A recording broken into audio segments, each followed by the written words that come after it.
Hello there, my name is Dustin, and today I will be telling you what I learned in my first week of AP Literature with Mr. Cacchetti.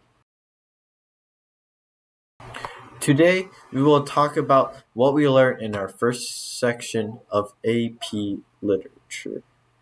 Short stories. Our first short story was The Far and the Near by Thomas Wolfe.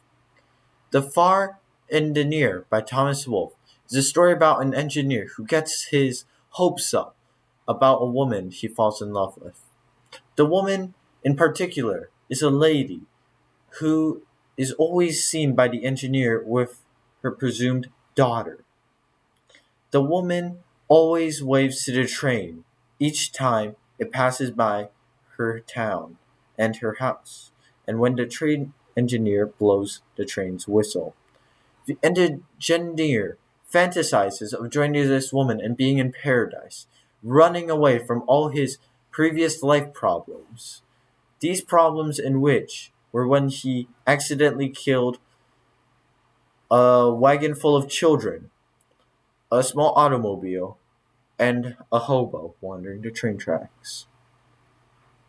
In the end, the engineer realizes that this fantasy of being with the woman cannot come true, as she doesn't recognize him, as she was naturally only waving to the train, but not the engineer himself, and seems totally different than the appearance of the woman who was waving at the train.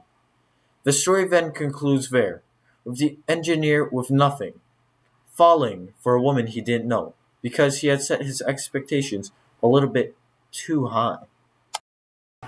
Finally, in The Far and the Near by Thomas Wolfe, there are also some themes, motives, and symbols, such as idealization versus reality, which is the engineer's vision of being with the waving woman after quitting his job, is abruptly ended when he sees how the two women are in reality, which starkly contrasts with his romanticized vision of the two women, especially when they look completely different than the two women that would wave at the train. Another thing is loss and regret.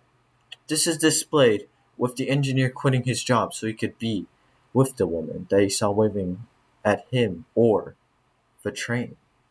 But his expectations are immediately shattered when going to her house.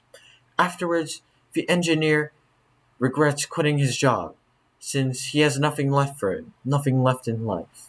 No job, no work, nothing. He can't do anything anymore. He gave it all up. He went all in. And finally, the house. The house symbolizes comfort and the ideal life for the engineer.